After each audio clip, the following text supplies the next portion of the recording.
Assalamu alaikum guys, welcome back to my channel. Hope everybody is doing well. Today I'm going to share my favorite recipe, and my family's favorite recipe is going to be Lassi ka Saag.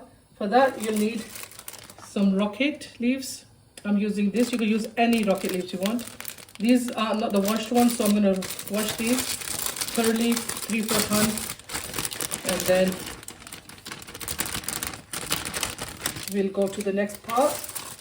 So I'm going to use 3 packets of this wild rocket and 2 packets of the baby spinach. I'm going to wash this really thoroughly 3-4 times, and then we'll go to the next part. So I washed the saag thoroughly, as you can see, and now I've got some water boiling in a pan. I'm going to add this saag or the spinach and the rocket to this. As you can see, I haven't chopped the ingredients. I'll show you what we're going to do at the end when this is boiled. You don't need to chop it. So to this I'm going to add bajra whole, or it's called pearl millet in English. So a couple of tablespoons will go in there. We're going to check the saag and the bajra seeds now. As you can see, that is fully cooked now. They're nice and soft, and both of the saags are nice and soft. I'm going to drain this and let it cool down, and then we'll go on to the next stage.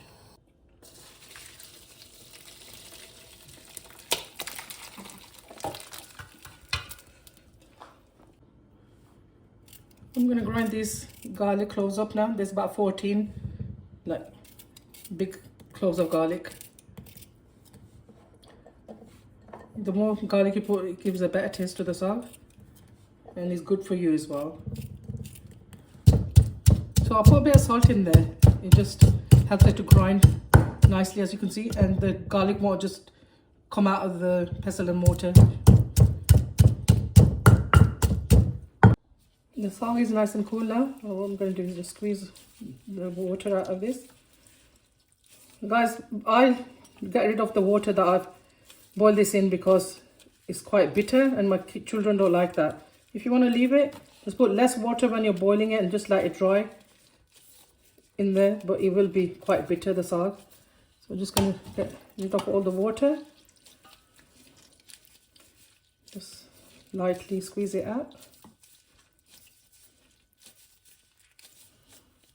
So I've taken the garlic out of there, and in the same pestle and mortar I'm going to put one of the saag pinni, that's what we call it, or bowl of saag. Just lightly mash it. This is why I didn't cut it in the first place. So I just lightly gonna mash this because the saag is already so soft. You can just break up quickly, and you don't want it to make a really smooth paste that will taste nice. So I'll show you how it looks. That's fine now. I'm going to take this out and just going to mash the rest of it.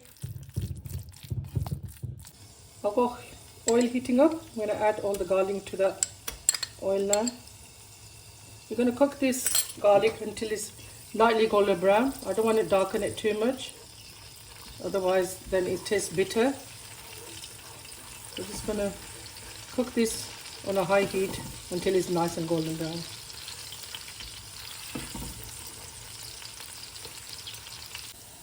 When the garlic is cooking, I've got my masalas ready. It's just simple. 1 teaspoon of chili flakes. I've got 1 spoon of chili powder. This is Kashmiri red chili powder. That's 1 teaspoon as well, and a half a teaspoon of turmeric powder. Now the garlic is nearly done. As you can see, it's lightly golden brown. I'm going to add all the masala in there and give it a good mix. And I'm going to add a bit of water to this.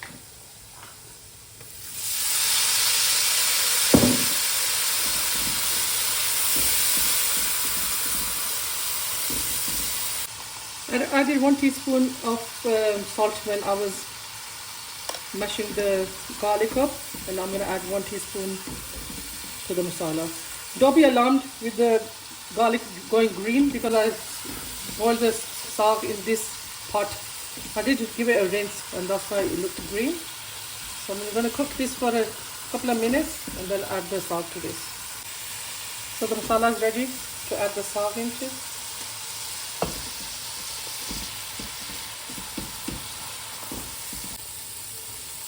We're going to cook this for about 8 to 10 minutes. I'm going to put it on a medium heat and I'm going to pour some water in a jug and keep it with me. Anytime I need it, I'll just add a splash to this. I don't want it to burn. The saag was quite dry, so I added a splash of water to this. I'm going to cook this on a medium heat until the oil comes back up again. And then we'll add a tiny bit more water. So until the saag is nice and punnod. So guys, why I'm adding a splash of water is because I want the saag and the masala to cook together really good. So the taste goes into the saag. That's why I'm cooking on a medium heat and adding a tiny splash of water every time it just dries up.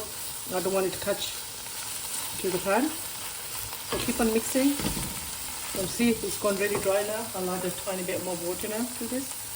And that's it. Keep on cooking for a good 8 to 10 minutes. I'm going to make the lassi for the saag.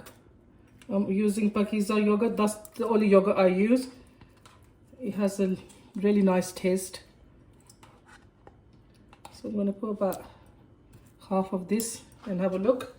If I need any more, I'll add some more. Just whisk the yogurt before you add any liquid because you want to break the lumps down. Otherwise, when you add the water, you still get the lumps in the lassi. So just make it nice and smooth. I'm going to start adding water.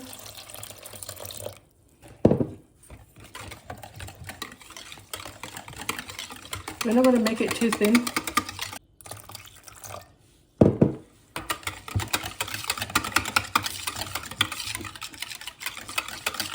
So I'll just show you what the lassi looks like. As you can see, it's not too thick and not too thin. It's like just a nice runny consistency. That's fine now. I'm going to put that on the side. I've turned the gas on high now because this is nearly done. And I'm going to add the lassi to this. When you add the lassi, keep on mixing it. Otherwise, it'll just split. So keep on mixing it with one hand and adding the lassi for the other. This will need some more water. I'm going to add a couple of cups of water to this and then we're going to let it cook. Make sure you keep on mixing it on a high heat until it comes to a boil. Otherwise, if you leave it, it'll just split. So as you can see, it hasn't split because I've been stirring it since I put the lassi in. And keep on stirring until it comes to a nice boil. The only reason I put less water in the lassi in the first place was otherwise if I put loads in there, it will take so long for that to come to a boil. And it's so time consuming just standing here and stirring. So I put less in there. Once it comes to the boil, then you add any amount of water, it won't do any harm to it. So that's the only reason. So this is coming to a boil now.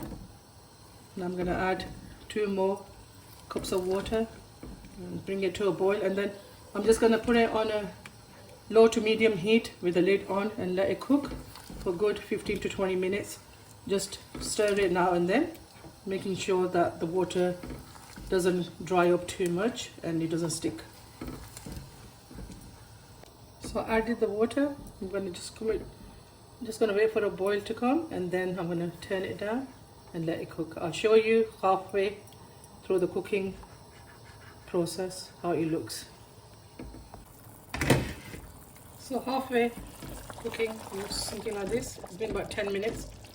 The oil's already come on top. I've seen so many people make saag, you could never see the oil.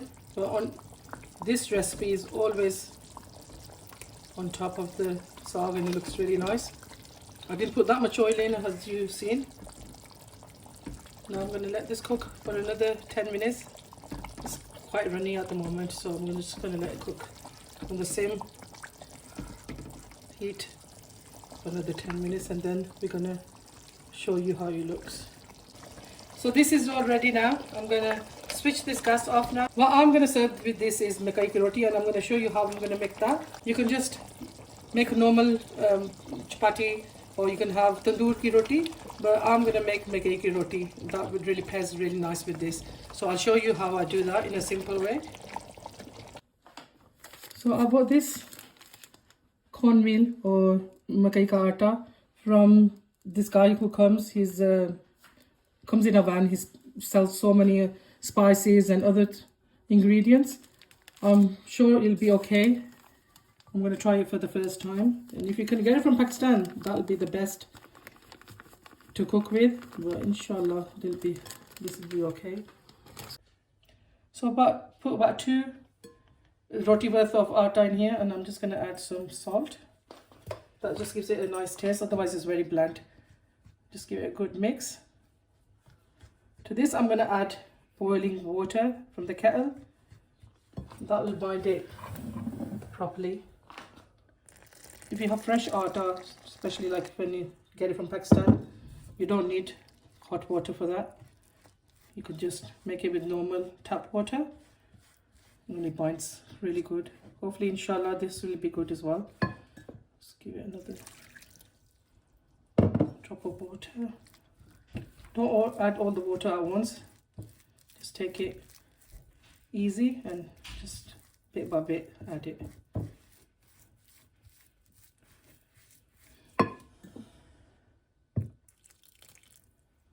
Obviously this is going to be a different dough to a normal chapati flour. This is going to be much more stiffer than that. Just adding some more water.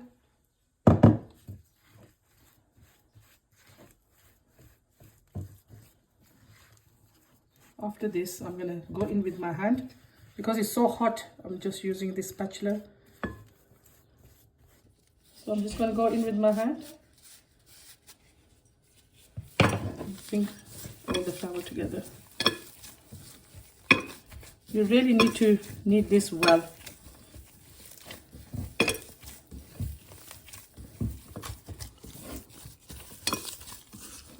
Keep on kneading it.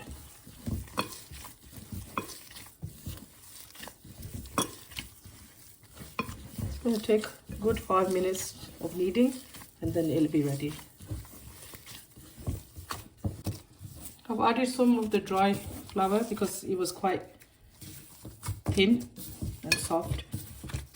I'm just going to add a bit more. With this atta, that's what you can do. If you need more dry flour, you can just add it, and it won't make no difference. It won't go lumpy or anything like that. Just keep on kneading it. See, it's getting stiffer now. That's the consistency we want.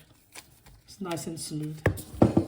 So I'm going to try to make it the way my mom used to make, as if this atta is good enough to make it like that. It won't fall apart. If not, then I'll show you the other way, the way I make it. So I'm just going to wet my hands, make it into a nice round dough ball. I've got the tawa on heating. You have to have the tawa really nice and warm for this kind of roti. This is first you make tawa on a high heat, keep it on a high heat, and then just lower it, because this roti takes time to cook from inside. MashaAllah, this atta is really good, guys. Really impressed. Otherwise the flours you get from here is they just fall apart, but this seems to be holding up.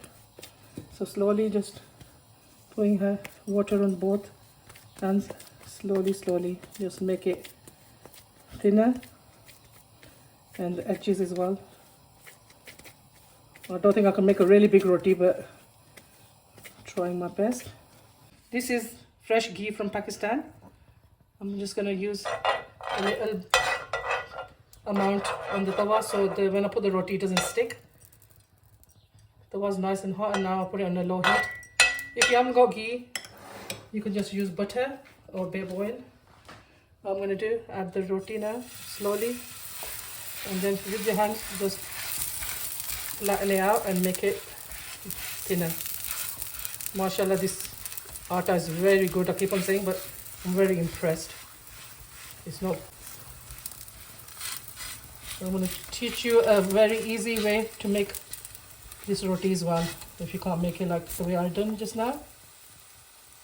So I'm just going to let this cook on one side for a good couple of minutes until it's firm, and then turn it over. While that roti is cooking, I'm just going to show you the easy way, the way I make it as well. Just going to put some water on this greaseproof paper, and same again, I'm just going to make the dough ball as I've done before. So I'm making like a medium sized roti. I'm not making them too big. Just flatten it slightly and just put it on one side and just fold over.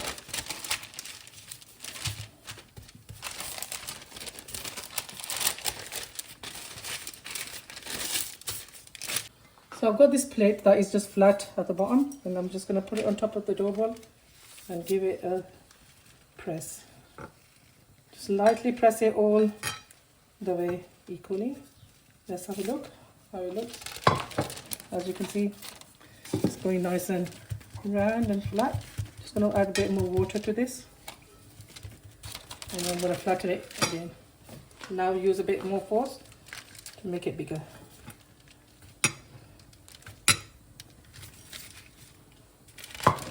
There you go, mashallah, that's ready as well. Just fix the edge. And just leave it here now until we cook that one we got on the pan, and then we're going to add this to the pan. So this is like nice and firm now. I'm going to turn it over. As you can see, it's lightly brown, but we're going to cook it more than this because the dough from inside will be quite raw. It's just like a normal chapati that will be thinner and it cooks quicker, but this one takes time.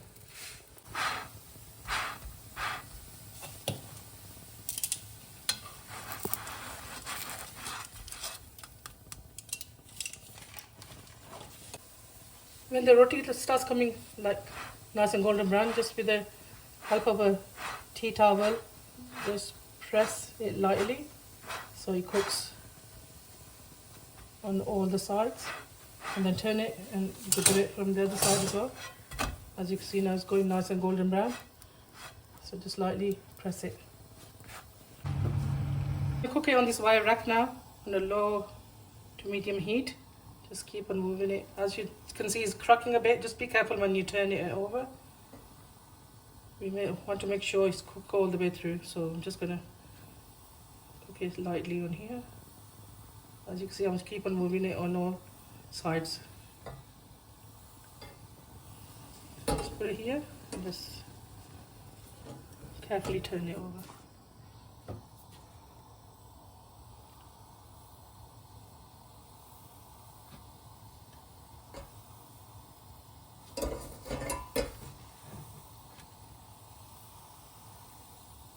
Make sure you get the edges as well, so they cook evenly as well. This roti is nicely cooked. I'm going to just put it on a plate. I'm going to add ghee when it's hot, so it melts.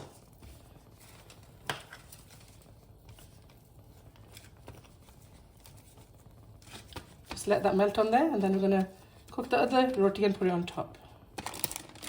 So carefully just take the roti off the greaseproof paper and add it to the pan. This is already done, so we don't need to press it. We're going to cook it exactly like the other one, and then we'll serve the saag and the roti together. I've made the second roti now. I'm just going to add the ghee to this as well. Just letting it melt because it's nice and warm. Just melt in there. That's it, guys. Here's our delicious recipe that's all ready to eat now. I've made the lassi saag and Makki ki roti. As you can see, the lassi saag is really nice and simple recipe. Guys, give this recipe a go. It's going to be delicious and tasty, and your family will love it. because I've made this so many times, I think it's really easy, but give it a go. You'll find it simple and quick to make. Hope you enjoyed this video. If you do, give it a like and share it with your family and friends, and turn on the notification bell. Every time I upload a new video, you'll get notified. Please keep me in your du'as. I'll see you soon. Allah Hafiz.